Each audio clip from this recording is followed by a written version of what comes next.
Bonjour à tous et à tous. C'est un plaisir de vous retrouver pour ce nouveau webinaire organisé par le Forum de reportage sur la crise sanitaire mondiale. Je suis Kossi Balao, le directeur de ce forum lancé par le Centre international pour les journalistes ICFJ qui est basé à Washington en collaboration avec le Réseau international des journalistes. Le forum se décline en 5 langues: en anglais, en français, en espagnol, en arabe et en portugais. Et nous avons plus de 10 000 journalistes qui sont membres de nos forums. Chaque semaine, nous organisons des webinaires, des ateliers en ligne et des formations gratuites pour aider les journalistes à mieux travailler en cette période de crise sanitaire. Aujourd'hui, nous discuterons d'un sujet essentiel, capital et très important, celui de la protection du secret des sources des journalistes.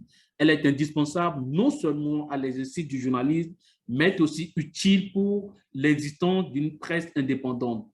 Nous sommes à une ère où les journalistes font face à de nombreuses menaces en ligne, le piratage, le vol des données, le phishing et bien d'autres. Les journalistes doivent donc, face à ces menaces, de se protéger eux-mêmes et aussi de protéger les sources via lesquelles ils obtiennent des informations. Ne pas savoir comment protéger ces sources peut s'avérer dangereux pour un journaliste. La protection des sources est l'une des pierres angulaires de son travail. Et même si le journaliste en vient à faire face à un tribunal, doit-il céder à l'injonction de divulguer ses sources? La surveillance numérique est l'un des moyens utilisés aujourd'hui pour faire taire les journalistes et les réduire au silence. Le scandale du logiciel espion Pegasus est encore récent dans les mémoires et est l'un des exemples de cette violation des droits fondamentaux. Quelles mesures doivent prendre les journalistes pour se protéger et protéger leurs informateurs? Comment le journaliste peut-il s'assurer de ne pas mettre en danger ses sources? Ce webinaire vous aidera à mieux savoir comment protéger vos sources et notre invité est M. Moussa Aksar. Il est journaliste d'investigation, directeur de publication du journal Événement, qui dirige depuis 20 ans à Niamey au Niger. Il est aussi le président de la cellule Norbert Zongo pour le journalisme d'investigation Cenozo et membre du consortium international des journalistes d'investigation qui a révélé plusieurs scandales, notamment le Panama Papers et bien d'autres. Merci, M. Aksar, d'avoir accepté notre invitation pour participer à ce webinaire. Merci à vous et bonjour à tous.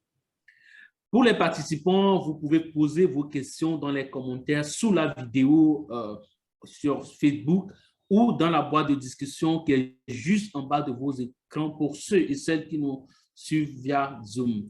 Je rappelle que le webinaire se veut vraiment interactif. Et pour M. Aksar, voici ma première question. Pourquoi la surveillance numérique est de plus en plus inquiétante aujourd'hui? Bon, vous savez que depuis que les puissants dirigent nos pays, et surtout moi je vous parle un peu de l'Afrique de l'Ouest que je connais bien, depuis que certains prédateurs dirigent nos pays, vous avez, et ce qui révèle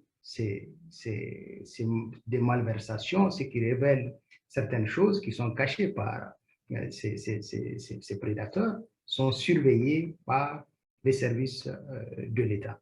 Donc, vous avez la plupart des régimes ouest-africains et qui ont mis sur le tableau les premières personnes à surveiller. Ce sont les journalistes qui sont indépendants, ce sont les journalistes d'investigation qui fouillent pour mettre à nu leurs pratiques,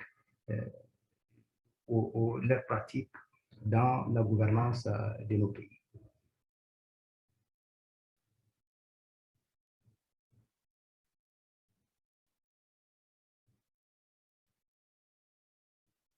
Ma deuxième question, c'est quelle est l'ampleur du phénomène aujourd'hui?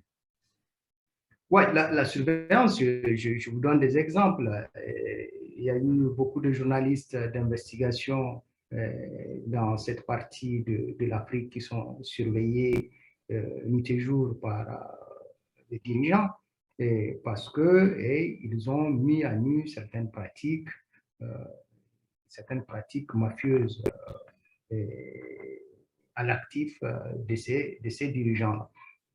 Donc, quand vous faites une investigation, quand ces dirigeants savent que vous appartenez à plusieurs réseaux d'investigation, et chaque fois vous êtes surveillé, et à chaque fois qu'ils signent un contrat avec certains multinationales, ils savent que vous êtes derrière pour savoir les contours de ces conventions, de ces signatures, si elles répondent aux critères ou bien il y a eu des choses en dessous. C'est pour cela que à chaque fois, les journalistes d'investigation sont surveillés dans cette partie de l'Afrique.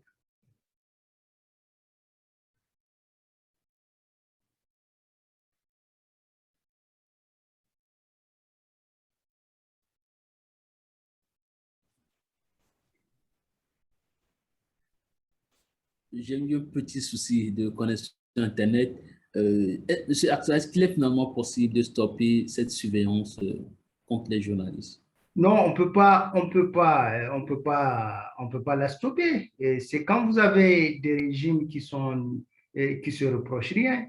Et là, ils ne peuvent plus vous surveiller. Mais c'est quand le régime, quand vous avez en face de vous des gens qui se reprochent des choses et ils ne veulent pas que le public le sache, c'est pour cela qu'un journaliste est surveillé. Mais si vous avez vu dans d'autres États, les journalistes ne sont pas surveillés parce qu'ils participent vraiment à des choses d'intérêt général.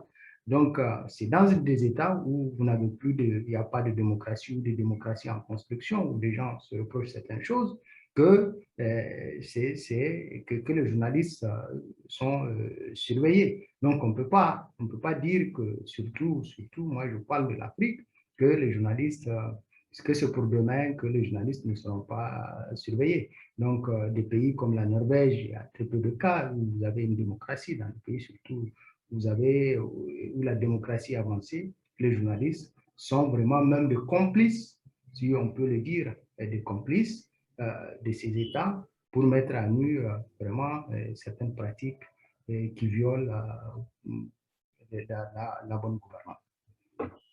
Et pour les journalistes qui travaillent dans ces États africains où la démocratie n'est pas encore une réalité, comment peuvent-ils se protéger de ce Ouais, ils peuvent se protéger de plusieurs manières. Ils peuvent protéger d'abord leurs sources, ils peuvent se protéger eux-mêmes, mais la meilleure protection, moi avec un peu de recul, la meilleure protection, c'est de faire partie des réseaux de journalistes d'investigation. Et quand vous faites partie des réseaux de journalistes d'investigation, là, vous savez que vous n'êtes pas seul. Et je vais un peu regarder dans le rétroviseur pour parler un peu de la CENOZO. La création de la cellule Norbert Zongo pour le journalisme d'investigation en Afrique de l'Ouest, qui regroupe les 15 pays de la CEDEAO, maintenant la Mauritanie, ça fait 16 pays. Donc, au départ, les pères fondateurs ont constaté qu'il y a dans nos États de bons journalistes qui font un travail excellent, mais ils sont isolés. Donc, on ne peut pas les protéger. Ils sont seuls, ils sont isolés, ils sont fragiles. Mais c'est là où les gens ont pensé à créer cette cellule de journalistes d'investigation de l'Afrique de l'Ouest. Ces journalistes-là seront ensemble, ils vont travailler ensemble, ils vont faire des enquêtes transfrontalières. Et si toutefois ces puissants touchent l'un, c'est toute cette communauté, cette famille de journalistes d'investigation qui va intervenir pour essayer, pour faire en sorte que le journaliste ne soit plus menacé. Donc ça, c'est l'une des meilleures protections pour un journaliste. Ensuite, maintenant, dans le cadre du travail qu'exerce un journaliste d'investigation, vous avez la protection des sources, vous avez aussi la protection de vous-même, comment vous faites votre travail. Et c'est un travail de longue haleine. On ne devient pas journaliste d'investigation du jour au lendemain. Le journaliste d'investigation est différent du journaliste conventionnel. Celui qui fait un portrait, celui qui fait une interview, ne fait pas de l'investigation. Donc, il faudrait qu'on soit clair. Le journaliste d'investigation, c'est celui qui fait des recherches approfondies et qui révèle des choses qui sont cachées. Donc, c'est pour cela que d'abord, il faut commencer par des petites enquêtes au niveau pays même, au niveau pays, des enquêtes sur la corruption. Là, ensuite, vous allez acquérir une expérience, vous allez avoir les outils, les gens vous feront confiance. Ensuite, vous allez intégrer petit à petit certains réseaux. Et si vous continuez à faire votre travail, vraiment sans révéler bien sûr vos sources, tout en continuant à faire bien votre travail, vous allez adhérer à beaucoup de réseaux qui font de l'investigation et ça va vous permettre aussi d'acquérir certaines expériences sur votre travail. Est-ce à dire qu'en matière de surveillance numérique, les journalistes d'investigation sont plus ciblés que les autres? Oui, ils sont plus ciblés. Tout à l'heure, je vous disais que c'est eux qui révèlent un présentateur de télé, excusez-moi, un journaliste qui fait un portrait, un journaliste qui fait une interview. Quel danger le représente pour un dirigeant? Mais celui qui révèle les dessous d'un contrat caché au peuple, c'est celui-là qui représente le danger. C'est pour cela que les dirigeants ouest-africains, moi je dis bien ouest-africains, font, de façon l'Afrique même en général, essaient de surveiller les journalistes d'investigation pour ne pas qu'ils révèlent des choses douteuses qu'ils sont en train de faire. Est-ce que vous avez des outils pratiques à offrir aux confrères qui nous Oui, suivent en ce moment sur la oui, oui, protection des sols? oui, il y a beaucoup d'outils de protection de sources sur le numérique. Mais moi, je vous dis que c'est avec l'expérience. D'abord, c'est une expérience. Il faut avoir de l'expérience pour pratiquer ce genre journalistique, faire des enquêtes. Et au fur et à mesure, vous avez de l'expérience et au fur et à mesure, vous avez des outils pour protéger vos sources et pour faire convenablement ce travail important de journaliste d'investigation. Monsieur Aksa, personnellement, vous avez plus d'une vingtaine d'années d'expérience dans le domaine. Et quand vous parlez d'expérience, c'est combien d'années pour les confrères et les consoeurs qui nous suivent? Bon, 5 ans? C'est 2 ans? ouais, non, non. Ouais, mais moi, je dis que 10 ans déjà, vous pouvez, même en 5 ans, ça dépend de votre ténacité et de comment vous faites votre travail. Mais avant d'adhérer à certains réseaux, moi, je faisais des petites enquêtes locales et moi, je ne savais pas. Et mon travail de 10 ans est suivi par des ONG et par d'autres confrères de l'extérieur. Mais quand il s'est agi de révéler certains dossiers, de faire des enquêtes transfrontalières, j'ai été contacté par des journalistes d'autres réseaux pour qu'on soit ensemble et faire ce travail-là. Peut-être si je ne faisais pas ce travail, si je n'avais pas révélé certaines choses au pays, je n'allais pas adhérer à ces réseaux-là. C'est comme ça qu'on débute, c'est comme ça qu'on fait de l'investigation. Et je pense qu'il faut tout à un début. Tout à un début, et je le disais tout à l'heure, c'est pas du jour au lendemain et même le matin, vous vous réveillez, vous dites que vous êtes journaliste d'investigation. Aujourd'hui, c'est la pratique un peu, c'est un peu partout dans nos régions et tout le monde dit que les journalistes d'investigation, tandis que si vous regardez, il n'y a pas il n'y a pas à son actif des enquêtes même locales, des petites enquêtes. Est-ce que c'est une pratique qui vous inquiète? Ouais, c'est une pratique là, vous savez, pour décourager, c'est aussi un mode opératoire de puissance pour discréditer le travail de journalistes d'investigation. On essaie d'injecter quelques brebis galeuses pour venir essayer de ternir l'image de ceux qui font ce travail. En dehors de quand vous publiez une enquête, vous avez toujours ce qu'on appelle, nous chez nous, dans notre jargon, des gens qui sont là, des confrères, et qui viennent, qui sont à la solde de ces puissants-là pour discréditer votre travail. Ça se passe un peu partout dans nos régions, surtout de l'Afrique. Et dès qu'il y a une enquête qui est publiée, il y a toujours des gens qui sont dans leur bureau, qui viennent discréditer un travail de plusieurs mois, de 6 mois, 7 mois, 8 mois que vous avez eu à réaliser. Il arrive bien souvent qu'au cours d'une procédure pénale, qu'un journaliste soit contraint à divulguer ses sources. On a vu le cas avec la tentative de perquisition des locaux de Mediapart en France dans le cadre de l'affaire Benalla. Que doit faire le journaliste dans ce cas? Doit-il s'opposer ou céder à la demande de divulguer ses sources en face d'un tribunal, par exemple? il faut jamais céder. Moi, en 2013, il y a eu des attentats du casernement, je donne cet exemple, du casernement d'Agadez.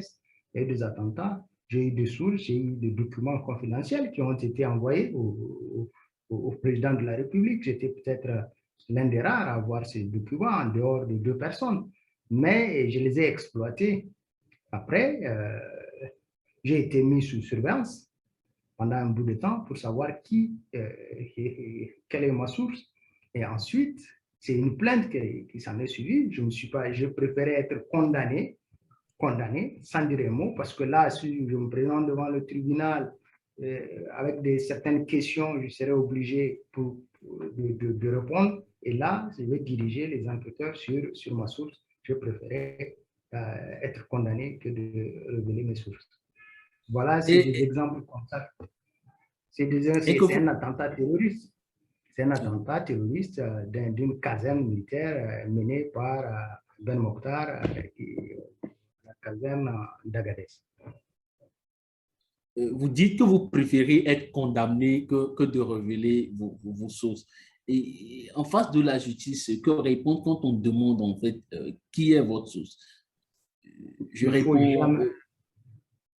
Ouais, non, il ne faut jamais révéler sa source. Un journaliste ne doit pas révéler sa source. Ça fait partie des fondamentaux, ça fait partie de notre travail. Ça, c'est des choses élémentaires.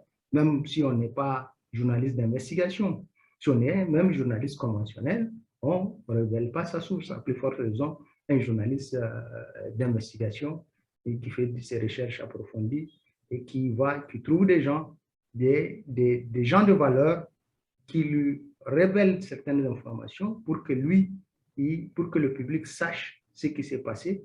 Vous avez des choses comme des documents que nous avons à traiter dans les Panama Papers, les Swiss Leaks, les FinCEN. Par exemple, aujourd'hui, le document du ministère nigérien de la Défense, où il y a eu 71 milliards de francs CFA, on était peut-être 4 à l'avoir reçu. Je fais partie de la 4e personne, mais moi, je ne fais pas partie. Les 3 autres sont du système, c'est des dirigeants, mais ma source me l'a donné. Mais jusqu'à aujourd'hui, je suis devant les tribunaux, je ne peux pas révéler ma source et c'est mortel pour un journaliste qui révèle sa source. Est-ce qu'il y a des limites à la protection des sources journalistiques? Non, moi je pense pas. Des limites, vous voulez dire comment? Vous voulez dire Je veux dire des cas où on est, par exemple avec Mediapart, on a vu qu'ils n'ont pas révélé la source, mais ils ont donné des copies des enregistrements, par exemple. Ouais, mais là, moi je trouve que je n'ai pas de leçons à leur donner, mais tout à l'heure je vous donnais un exemple. Il faut se sacrifier que de donner une partie même de sa source. Même ne serait-ce qu'une partie, là, il faut se sacrifier. Moi, je pense qu'un journaliste doit se sacrifier, protéger sa source. Parce que le problème, il faut donner l'exemple à la génération future. Oui, à la génération future, aujourd'hui, Norbert Zongo est mort. Il est mort, mais aujourd'hui, il y a beaucoup de journalistes qui essaient, il a laissé des traces, qui essaient de suivre ces traces pour l'intérêt général de l'Afrique de l'Ouest. Est-ce que le journaliste est censé entretenir une relation avec ses sources? Avec ses sources? Oui. Oui, des relations. Mais si vous n'avez pas de relations, quand on vous donne une information, vous êtes obligé à chaque fois de revenir vers cette source-là pour avoir assez de précision. C'est à vous maintenant de prendre des dispositions pour qu'on ne sache pas comment, et pour qu'on ne vous suive pas et que cette source ne soit pas aussi dévoilée. Donc, on peut garder des relations avec sa source, mais j'ai dit au moment où vous travaillez sur un sujet bien déterminé. Mais après, comment garder des relations avec une source qui vous a juste donné une information? Là, moi, je pense que il faut juste utiliser, c'est un moment précis, c'est pendant un bout de temps, vous travaillez ensemble, si vous avez des précisions, et puis après, vous n'avez rien à voir avec votre source. Elle ne peut pas être votre amie. C'est ma façon de voir les choses comme ça. Nous avons une question qui nous vient d'une participante du journaliste au Cameroun. Je lis la question. Étant donné que l'on se méfie des journalistes d'investigation, comment réussissent-ils à trouver des sources crédibles? Non, ce n'est pas que ceux qui se méfient des journalistes d'investigation, c'est ceux qui ne veulent pas qu'on révèle leurs affaires. Mais par contre, des citoyens, des gens qui mènent un combat citoyen ne se méfient pas des journalistes, c'est leur allié.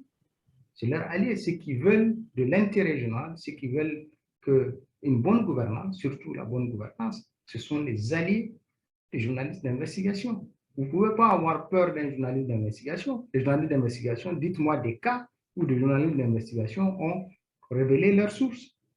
Les journalistes d'investigation ont toujours subi et sans révéler leurs sources.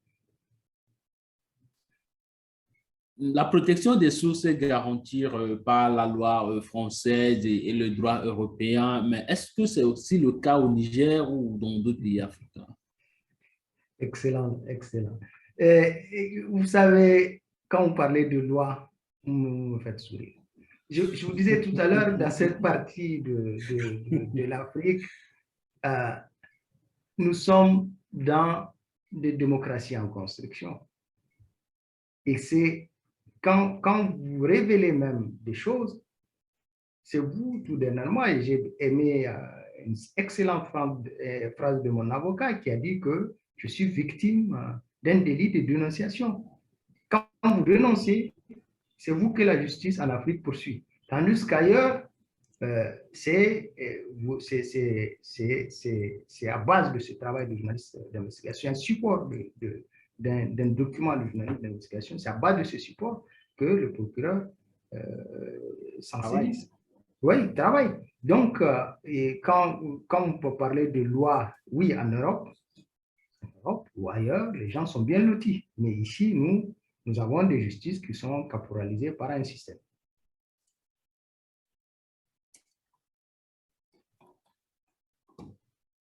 Monsieur Aksa, est-ce qu'il existe des logiciels qui permettraient aux journalistes de communiquer de manière plus sécurisée? Bon, moi, je pense qu'il faut utiliser, pour mes confrères, je les conseille d'utiliser Signal. Pour l'instant, d'utiliser Signal. Et nos États encore, bon, en dehors du Togo, nos États encore n'ont pas réussi à contourner Signal. Nous travaillons avec Signal et je conseille à mes confrères de travailler avec Signal et d'installer ici on ne peut pas le dire, mais d'installer sur leurs ordinateurs des logiciels qui permettent de sécuriser leur travail et aussi, même si on reprend leur disque dur, on n'arrive pas à récupérer le travail qu'ils ont fait. Bon, ça, on le verra peut-être à un prochain webinaire. Une autre question du journaliste Kwaku Arnaud. Selon vous, qu'est-ce qui fait que les journalistes ne s'adonnent pas assez à ce genre de journalisme? Ah, aussi une bonne question. Et si vous regardez un peu, les gens quittent. C'est un métier, c'est une branche à risque. Moi, je dis, ça fait cette année 2021, je crois que j'ai été devant le tribunal 6 fois, devant le juge, 2 fois à la police judiciaire. Ce n'est pas ce que j'ai révélé qui n'est pas vrai, mais c'est juste du harcèlement pour qu'il y ait toujours l'épée de Damoclès, qu'il y ait toujours une pression pour m'empêcher de faire ce travail. Mais quand vous faites ce travail aussi, vous avez le social. Nous sommes en Afrique. Vous êtes obligé, des fois, si on met la pression sur votre famille, sur la famille, sur les amis, et pour essayer de vous sensibiliser à ce que vous ne poursuivez pas ce travail-là, à ce que vous ne révélez pas certaines choses. Donc, moi, je pense que il y a dans cette partie de l'Afrique des journalistes qui font l'investigation. Et ce n'est pas au Niger seulement, il y a d'excellents journalistes en Afrique de l'Ouest au sein de la CNOSO et qui sont membres, qui ont eu beaucoup de prix. Moi, je pense ceux qui ont fait West Africa Leaks, qui ont révélé beaucoup de scandales, ont eu plus de 4 prix aux États-Unis quand ils ont travaillé avec le consortium international pour le journalisme d'investigation. Il y a d'excellents journalistes. Nous avons un maillon faible qui est la justice, et nous avons des dirigeants corrompus en Afrique de l'Ouest. Une autre question est de savoir, pour protéger les sources, lorsqu'on travaille en consortium, lorsqu'on travaille ensemble, lorsqu'on travaille en collaboration ou en équipe, est-ce que la protection des sources n'est pas un peu compliquée parce que peut-être on ne fait pas, il y a un intrus dans le réseau ou dans le consortium? Mais oui, la protection des sources, quand vous travaillez sur un sujet, vous n'êtes pas comme un cow-boy dire que vous êtes journaliste d'investigation. Il y a une approche, il y a une méthode. Il y a une méthode et puis vous avez, vous dites pas sur quoi vous travaillez. Vous posez juste des questions. C'est une partie de collecte d'informations. Vous pouvez faire pratiquement 10 mois en train de collecter des informations. Vous ne dites même pas à votre voisin sur quoi vous travaillez. Vous ne dites pas à votre femme, vous ne dites pas à votre, je sais pas, votre compagne. Vous dites à personne sauf des membres de votre réseau et aussi ces hommes de confiance sur quoi vous travaillez. Et quand vous allez publier une enquête transfrontalière, vous la publiez ensemble. Vous dites, on va la publier juste, je donne un exemple, juste le mardi à 10 heures. Et le mardi à 10 heures, que ce soit au Togo ou dans tous les pays de l'Afrique de l'Ouest, tous les journalistes qui ont travaillé sur ces enquêtes transfrontalières vont publier cette enquête-là pour qu'elle soit connue du public. Il y a une autre question que j'aimerais vous poser concernant la protection des sources. On a par exemple dans les aéroports ou dans des espaces publics des Wi-Fi gratuits que tout le monde peut accéder. Est-ce que c'est finalement une bonne chose pour un journaliste aussi de se connecter peut-être à ces réseaux-là lorsqu'on voyage? Ce n'est pas un Non, handicap, hein? moi, je ne vous le conseille pas. Moi, je ne vous le conseille pas, surtout dans des aéroports.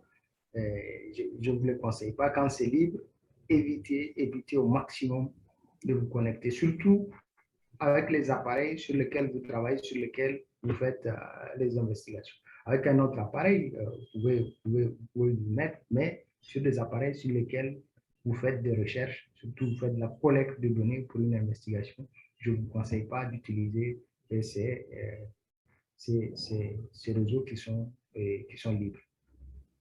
Est-ce qu'il faut donc peut-être acheter un nouvel téléphone lorsqu'on voyage?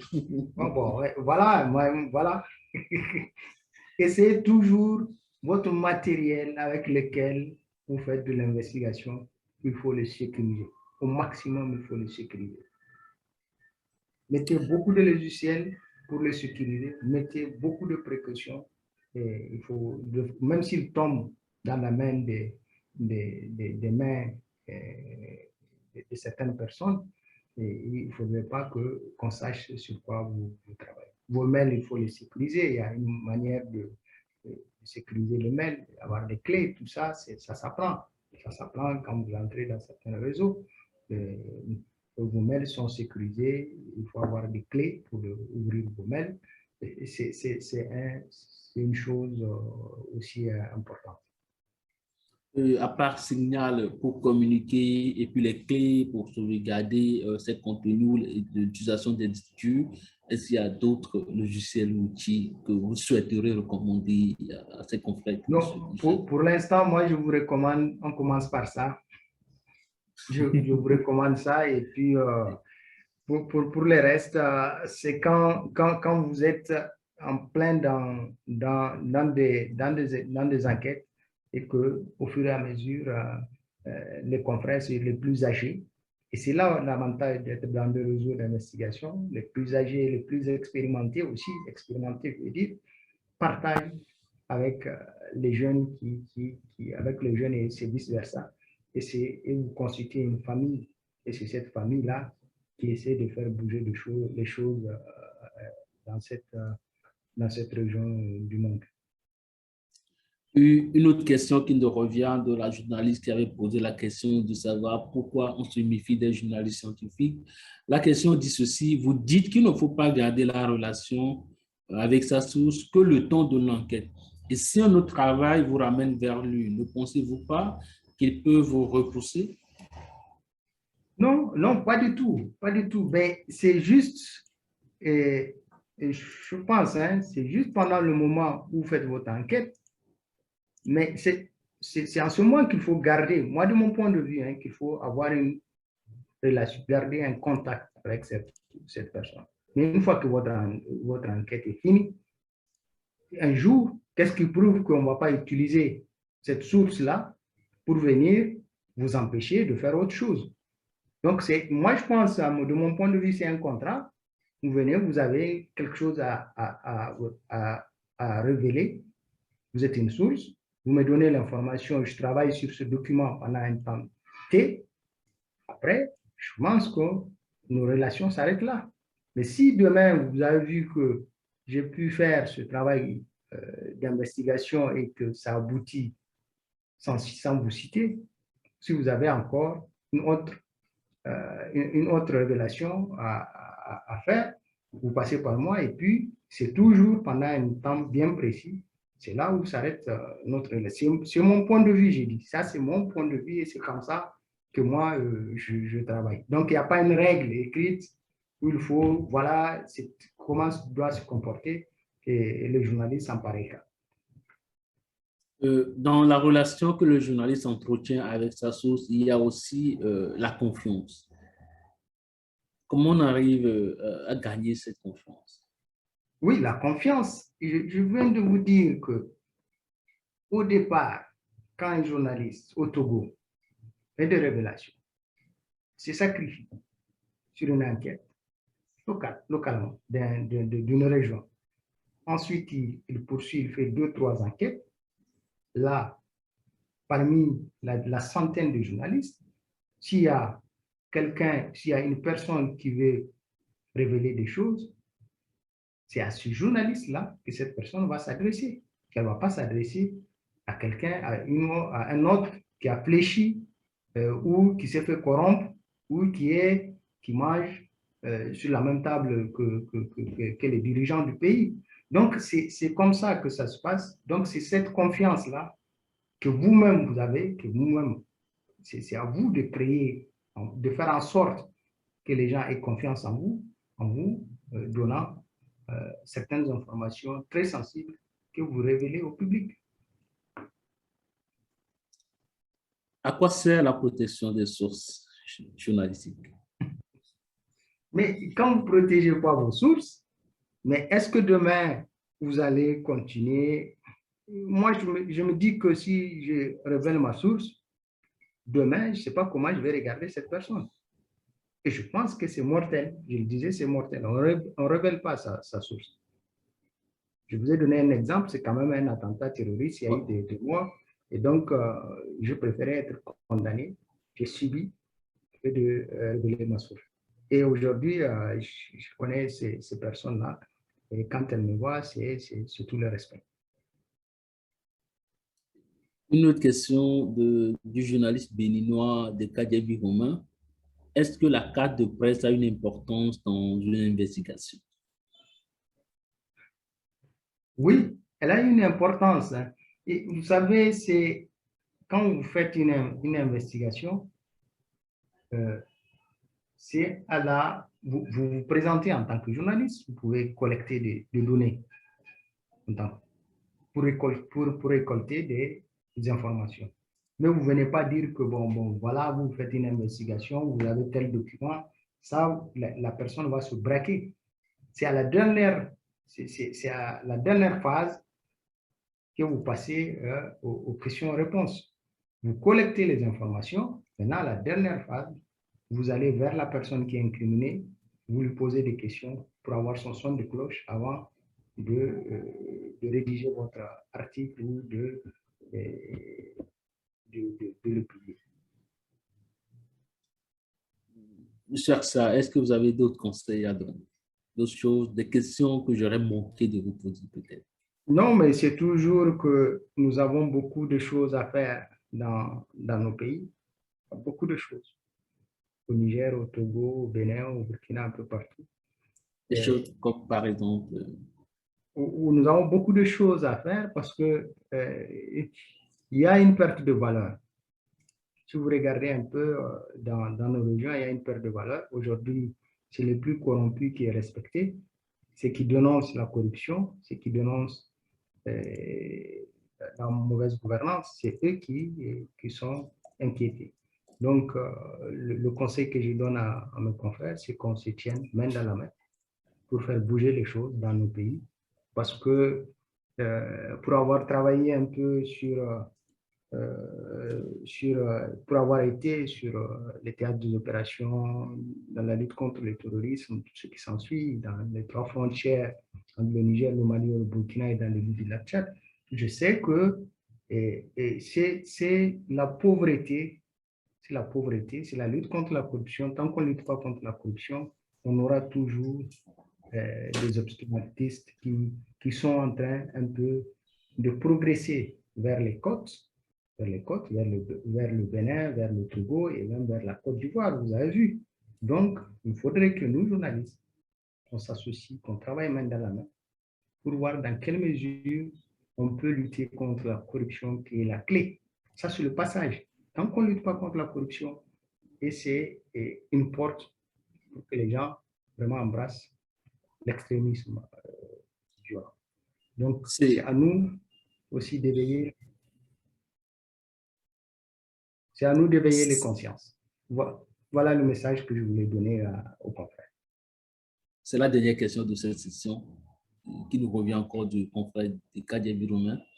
Est-ce qu'un journaliste doit contraindre une source à donner une information dans le cadre d'une investigation? Non, non, pas du tout. La source, c'est elle qui vient vers vous.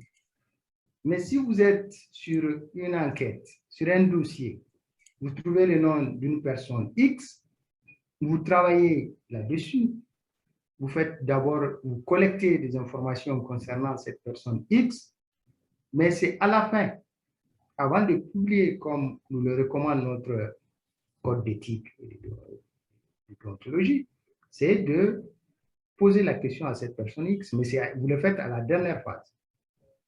Par exemple, au moment où vous avez tout eu sur cette personne avant de publier votre papier. C'est ça l'avantage aussi il y a beaucoup de confrères qui ne le font pas. Vous trouvez un document qui incrimine une personne, beaucoup de confrères ne le font pas, hein, c'est partout en Afrique.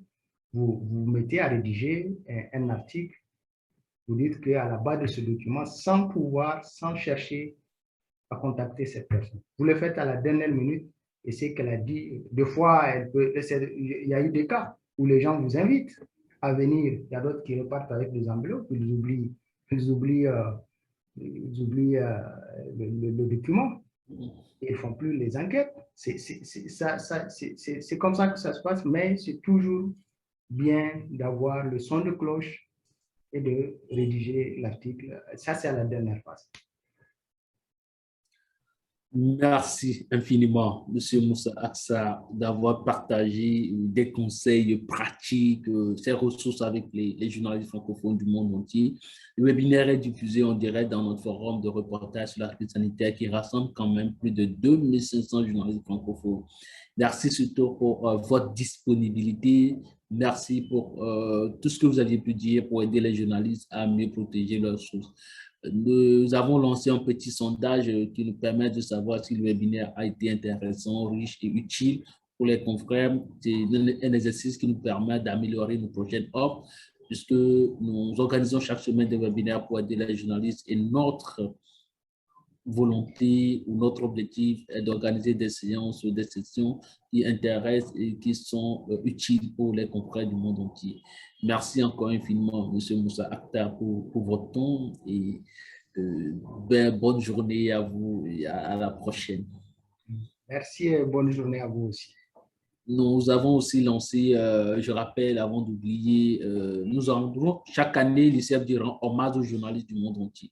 Cette année, l'hommage se tiendra le 9 novembre. Nous avons les informations dans notre forum. N'hésitez pas à nous rejoindre et participer à ce grand événement qui récompense l'excellence en journalisme. Au revoir, bon après-midi, bonne journée, bonne fin de soirée, où que vous soyez. Bye bye.